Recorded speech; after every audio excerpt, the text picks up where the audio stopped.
بسم اللہ الرحمن الرحیم۔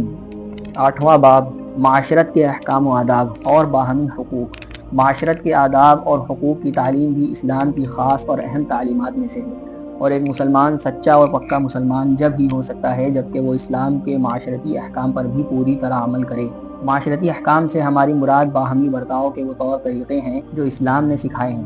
مثلا یہ کہ اولاد کا رویہ ماں باپ کے ساتھ کیسا ہو اور ماں باپ کا برتاؤ اولاد کے ساتھ کس طرح کا ہو، ایک بھائی دوسرے بھائی کے ساتھ کس طرح پیش آئے، بہنوں کے ساتھ کس طرح کا سلوک کیا جائے، میاں بیوی باہم کس طرح زندگی گزاریں، چھوٹے اپنے بڑوں کے سامنے کس طرح رہیں اور بڑے چھوٹوں کے ساتھ کیسا برتاؤ کریں، پڑوسیوں کے ساتھ ہمارا رویہ کیا ہو، امیر لوگ غریبوں کے ساتھ کس طرح کا سلوک کریں اور غریب امیروں کے ساتھ کیسا رویہ رکھیں، آقا کا تعلق ملازم کے ساتھ اور ملازم کا برتاؤ آقا کے ساتھ کیسا ہو۔ الغرض اس دنیاوی زندگی میں مختلف طبقوں کے جن چھوٹے بڑے لوگوں سے ہمارا واسطہ پڑتا ہے ان کے ساتھ برتاؤ اور رہن سہن کے بارے میں اسلام نے ہم کو جو نہایت مکمل اور روشن ہدایتیں دی ہیں وہی معاشرت کے احکام و آداب ہیں، اور اس باب میں ہم انہی کا کچھ بیان کرنا چاہتے ہیں۔ ماں باپ کے حقوق اور ان کا ادب۔ اس دنیا میں انسان کا سب سے پہلا اور سب سے بڑا تعلق ماں باپ سے ہے۔ اسلام نے اللہ کے حق کے بعد سب سے بڑا حق ماں باپ ہی کا بتلایا ہے۔ قرآن شریف میں ہے جس کا ترجمہ ہے، اور تیرے رب نے یقینی حکم دیا ہے کہ اس کے سوا تم کسی کی عبادت اور بندگی نہ کرو، اور ماں باپ کے ساتھ اچھائی کرو۔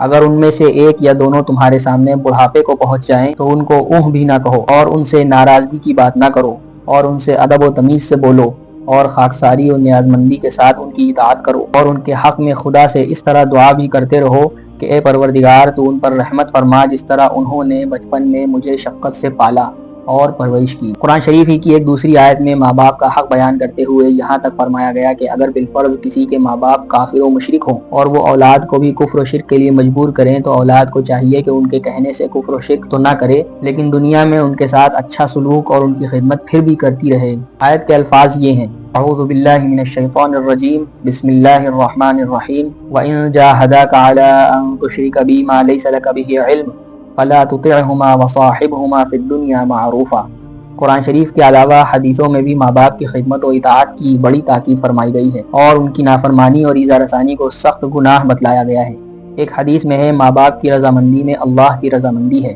اور ماں باپ کی ناراضی میں اللہ کی ناراضی ہے۔ ایک دوسری حدیث میں ہے ایک شخص نے حضور صلی اللہ علیہ وسلم سے دریافت کیا کہ اولاد پر ماں باپ کے کیا حقوق ہیں؟ آپ علیہ السلام نے فرمایا اولاد کی جنت اور دوزخ ماں باپ ہیں، یعنی ان کی خدمت سے جنت مل سکتی ہے اور ان کی نافرمانی اور بدسلوکی دوزخ میں لے جانے والی ہے۔ ایک اور حدیث میں ہے آپ علیہ السلام نے فرمایا ماں باپ کی خدمت اور اطاعت کرنے والا لڑکا یا لڑکی جتنی دفعہ بھی محبت اور عظمت کی نگاہ سے ماں یا باپ کی طرف نظر کرے تو اللہ تعالیٰ ہر دفعہ کے دیکھنے کے بدلے میں ایک مقبول حج کا ثواب اس کے لیے لکھ دیتے ہیں۔ لوگوں نے حضور صلی اللہ علیہ وسلم سے سوال کیا کہ حضرت اگر وہ روزانہ 100 دفعہ دیکھے جب بھی ہر دفعہ کے دیکھنے کے بدلے میں اس کو ایک مقبول حج کا ثواب ملے گا؟ حضور صلی اللہ علیہ وسلم نے فرمایا ہاں، اللہ بہت بڑا ہے اور بہت پاک ہے، مطلب یہ ہے کہ اس کے یہاں کوئی کمی نہیں، وہ جس عمل پر جتنا ثواب دینا چاہے دے سکتا ہے۔ ایک حدیث میں ہے جنت ماں باپ کے پاؤں کے نیچے ہے۔ ایک اور حدیث میں ہے کہ حضور صلی اللہ علیہ وسلم نے صحابہ کرام علیہم الرضوان کو سب سے بڑے گناہ یہ بتلائے: اللہ کے ساتھ شرک کرنا، ماں باپ کی نافرمانی کرنا اور جھوٹی گواہی دینا۔ ایک اور حدیث میں ہے حضور صلی اللہ علیہ وسلم نے فرمایا 3 قسم کے آدمی ہیں جن کی طرف اللہ تعالیٰ قیامت کے دن رحمت کی نظر سے نہیں دیکھے گا۔ ایک قسم کے وہ لوگ ہیں جو ماں باپ کی نافرمانی کرتے ہیں۔ اولاد کے حقوق۔ اسلام نے جس طرح اولاد پر ماں باپ کے حقوق مقرر کیے ہیں اسی طرح سے ماں باپ پر بھی اولاد کے کچھ حق رکھے ہیں۔ جہاں تک ان کو کھلانے پلانے اور پہنانے کے حق کا تعلق ہے اس کے ذکر کی یہاں ضرورت نہیں، کیونکہ اولاد کے اس حق کا احساس ہمیں فطری اور طبعی طور پر بھی ہے۔ ہاں، اولاد کے جس حق کی ادائیگی میں ہم سے عموماً کوتاہی ہوتی ہے وہ ان کی دینی اور اخلاقی تربیت ہے۔ اللہ تعالیٰ نے ہم پر فرض کیا ہے کہ ہم اپنی اولاد اور اہل و عیال کی تربیت اور نگرانی اس طرح کریں کہ مرنے کے بعد وہ جہنم میں نہ جائیں۔ قرآن شریف میں ہے یا ایھا الذین آمنوا قوا انفسکم واہلیکم نارا، اے ایمان والو اپنے آپ کو اور اپنی اولاد کو جہنم کی آگ سے بچاؤ۔ اولاد کی اچھی تربیت کی فضیلت رسول اللہ صلی اللہ علیہ وسلم نے ایک حدیث میں اس طرح بیان فرمائی: باپ کی طرف سے اولاد کے لیے اس سے بہتر کوئی تحفہ نہیں کہ وہ ان کی اچھی تربیت کرے۔ بعض لوگوں کو اپنی اولاد میں لڑکوں سے زیادہ محبت اور دلچسپی ہوتی ہے اور بیچاری لڑکیوں کو وہ بوجھ سمجھتے ہیں اور اس واسطے ان کی خبرگیری اور تربیت میں کوتاہی کرتے ہیں۔ اس لیے اسلام میں لڑکیوں کی اچھی تربیت کی خصوصیت سے تاکید کی گئی ہے اور اس کی بڑی فضیلت بیان کی گئی ہے۔ ایک حدیث میں ہے، آپ صلی اللہ علیہ وسلم نے ارشاد فرمایا کہ جس شخص کی بیٹیاں یا بہنیں ہوں اور وہ ان کے ساتھ بہت اچھا سلوک کرے اور ان کو اچھی تربیت دے اور مناسب جگہ ان کی شادی کرے تو اللہ تعالیٰ اس کو جنت دے گا۔ میاں بیوی کے حقوق، انسانوں کے باہمی تعلقات میں میاں بیوی کا تعلق بھی ایک اہم تعلق ہے اور ان دونوں کا گویا چولی دامن کا ساتھ ہے، اس لیے اسلام نے اس کے متعلق بھی نہایت صاف اور تاکیدی ہدایتیں فرمائی ہیں۔ اس بارے میں اسلام کی تعلیم کا خلاصہ یہ ہے کہ بیوی کو چاہیے کہ اپنے شوہر کی پوری خیرخواہی اور فرما برداری کرے اور اس کی امانت میں کسی طرح کی خیانت نہ کرے۔ قرآن شریف میں ارشاد ہے، فالصالحات قانتات حافظات للغیب، پس نیک عورتیں فرما بردار ہوتی ہیں اور شوہر کی غیر موجودگی میں اس کی امانت کی حفاظت کرتی ہیں۔ اور شوہروں کو اسلام کا حکم ہے کہ وہ بیویوں کے ساتھ پوری محبت کریں اور اپنی حیثیت و استطاعت کے مطابق اچھا کھلائیں، اچھا پہنائیں اور ان کی دلداری میں کمی نہ کریں۔ ارشاد ہے، وعاشروہن بالمعروف، بیویوں کے ساتھ اچھا سلوک رکھو۔ رسول اللہ صلی اللہ علیہ وسلم اس قرآنی تعلیم کے مطابق مسلمان مردوں اور عورتوں کو باہم حسن سلوک کی اور ایک دوسرے کو خوش رکھنے کی بڑی سخت تاکید فرمایا کرتے تھے۔ اس سلسلے کی چند حدیثیں یہ ہیں۔ ایک مرتبہ آپ نے عورتوں کو ہدایت کرتے ہوئے فرمایا، جو شخص اپنی بیوی کو اپنے پاس بلائے اور وہ نہ آئے اور وہ رات کو اس سے ناراض رہے تو فرشتے صبح تک اس پر لعنت کرتے ہیں۔ اور اس کے برعکس ایک دوسری حدیث میں حضور صلی اللہ علیہ وسلم نے ارشاد فرمایا، جو عورت اس حال میں مرے کہ اس کا شوہر اس سے راضی ہو تو وہ جنت میں جائے گی۔ ایک اور حدیث میں ہے، حضور صلی اللہ علیہ وسلم نے فرمایا،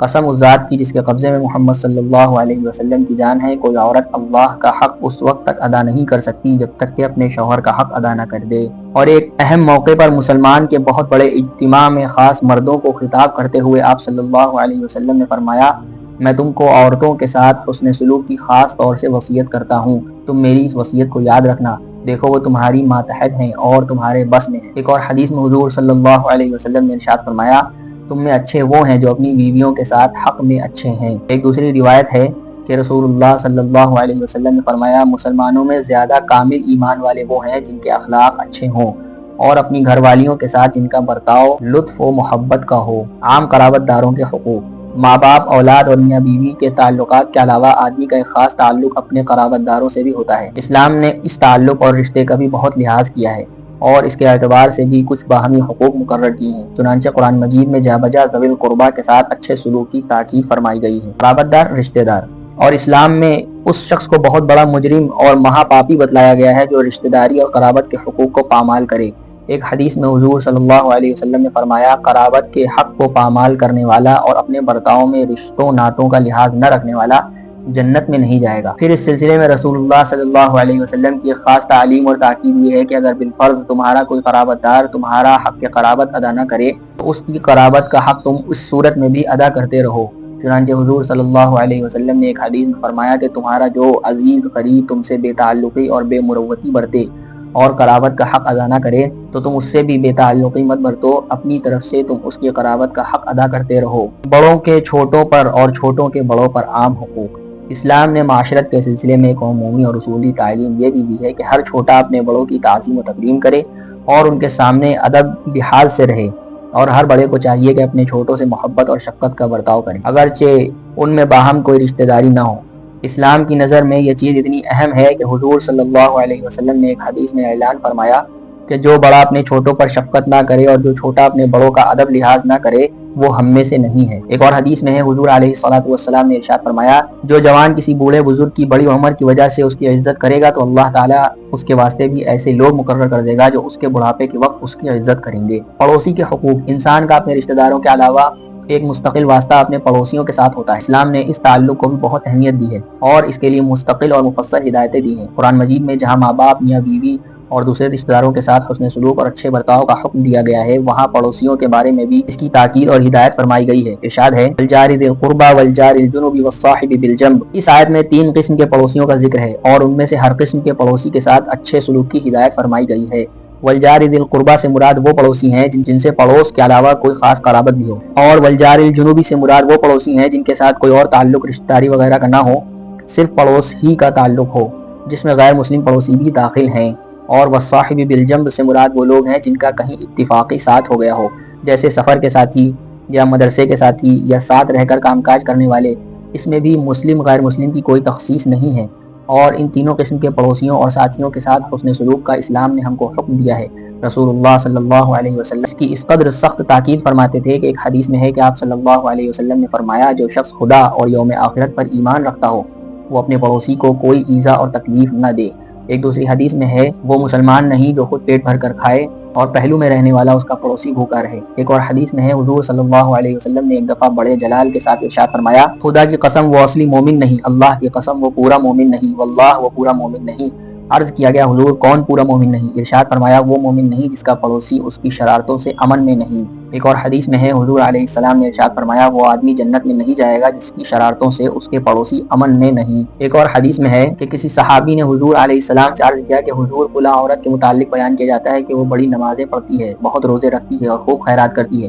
لیکن اپنی زبان کی تیزی سے پڑوس والوں کو تکلیف بھی پہنچاتی رہتی ہے۔ حضور علیہ السلام نے ارشاد فرمایا کہ وہ دوزخ میں جائے۔ پھر انہی صحابی نے عرض کیا یا رسول اللہ اور فلانی عورت کے متعلق کہا جاتا ہے کہ وہ نماز روزہ اور خیرات تو بہت نہیں کرتی، یعنی نفل نمازیں، نفل روزے اور نفل صدقے بمقابلہ پہلی عورت کے کم کرتی ہے، لیکن پڑوس والوں کو اپنی زبان سے کبھی تکلیف نہیں پہنچاتی۔ تو حضور علیہ السلام نے فرمایا کہ وہ جنت میں جائے گی۔ بھائیو یہ ہے اسلام میں پڑوسیوں کے حقوق۔ افسوس آج ہم ان احکام سے کتنے غافل ہیں۔ کمزوروں اور حاجت مندوں کے حقوق، یہاں تک جن طبقوں کے حقوق کا بیان کیا گیا یہ سب وہ تھے جن سے آدمی کا کوئی خاص تعلق اور واسطہ ہوتا ہے، خواہ قرابت ہو یا پڑوس یا ساتھ رہنا، لیکن اسلام نے ان کے علاوہ تمام کمزور طبقوں اور ہر طرح کے حاجت مندوں کا بھی حق مقرر کیا ہے، اور جو لوگ کچھ مقدرت اور حیثیت رکھتے ہیں ان پر لازم کیا ہے کہ وہ ان کی خبرگیری اور خدمت کیا کریں اور اپنی دولت اور اپنی صلاحیتوں میں ان کا بھی حق اور حصہ سمجھیں۔ قرآن شریف میں 20 جگہ اس کی تاکید اور ہدایت فرمائی گئی ہے کہ یتیموں، مسکینوں، مفلسوں، مسافروں اور دوسرے حاجت مندوں کی خدمت اور مدد کی جائے، بھوکوں کے کھانے کا اور ننگوں کے کپڑوں کا انتظام کیا جائے، وغیرہ وغیرہ۔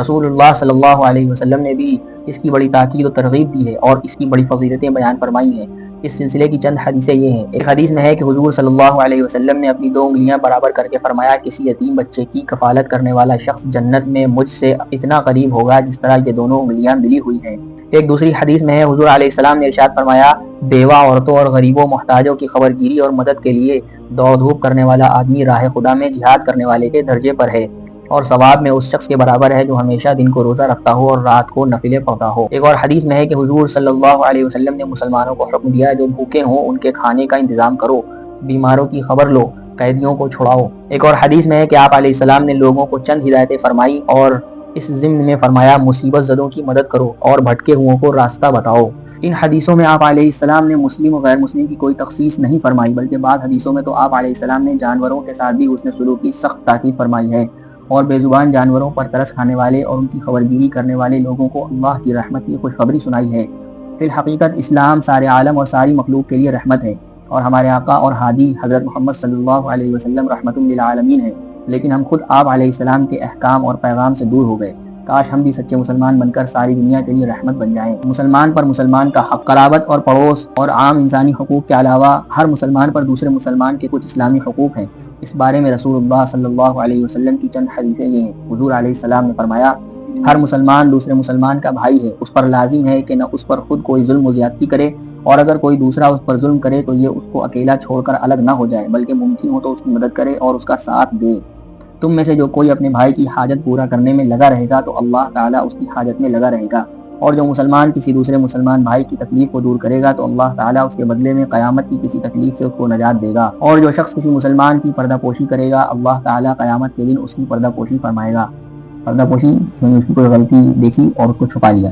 لوگوں کے سامنے اس کو گاہ نہیں دیا۔ ایک اور حدیث میں ہے رسول اللہ صلی اللہ علیہ وسلم نے فرمایا تم باہم بغض و عداوت نہ رکھو، حسد نہ کرو، غیبتیں نہ کرو، اور ایک اللہ کے بندے اور بھائی بھائی بن کر رہو، اور کسی مسلمان کے لیے حلال نہیں ہے کہ وہ اپنے مسلمان بھائی سے 3 دن سے زیادہ تر کے سلام و کلام کرے۔ ایک اور حدیث میں ہے حضور علیہ السلام نے فرمایا مسلمان کا مال، اس کی جان اور اس کی آبرو مسلمان پر بالکل حرام ہے۔ اب ہم آداب معاشرت اور حقوق باہمی کے اس سلسلے کو رسول اللہ صلی اللہ علیہ وسلم کی ایک حدیث پر ختم کرتے ہیں جو ہر مسلمان کو لرزہ دینے والی ہے۔ رسول اللہ صلی اللہ علیہ وسلم نے ایک دن صحابہ سے پوچھا بتاؤ مفلس اور نادار کون ہے؟ صحابہ نے عرض کیا حضور مفلس وہ ہے جس کے پاس درہم و دینار نہ ہو۔ آپ نے فرمایا نہیں، ہم میں مفلس وہ ہے جو قیامت کے دن نماز اور روزے اور صدقے کا ذخیرہ لے کر آئے گا، لیکن دنیا میں اس نے کسی کو گالی دی ہوگی، کسی پر بہتان رکھا ہوگا، کسی کو مارا پیٹا ہوگا۔ جب یہ حساب کے مقام پر کھڑا کیا جائے گا تو اس کے مدعی لوگ آئیں گے اور بقدر ان کے حقوق کے اس کی نیکیوں میں سے ان کو دلوا دیا جائے گا یہاں تک کہ اس کی سب نیکیاں ختم ہو جائیں گی، پھر ان کے گناہ اس پر لاد دیے جائیں گے اور اس کو جہنم میں ڈلوا دیا جائے گا۔ بھائیوں، اس حدیث پر غور کرو اور سوچو کہ دوسروں کی حق تلفی اور ان کو برا بھلا کہنا اور ان کی غیبتیں کرنا اپنے آپ کو کس قدر ہلاکت میں ڈالنا ہے۔ خدا کے بندوں، اگر کسی کی کوئی حق تلفی تم نے کی ہو تو دنیا ہی میں اس کا حساب کر لو، یا اس کا بدلہ دے دو یا معاف کرا لو، اور آئندہ کے لیے احتیاط کا عہد کر لو، ورنہ آخرت میں اس کا انجام بہت برا ہونے والا ہے۔ اللہم احفظنا، آمین۔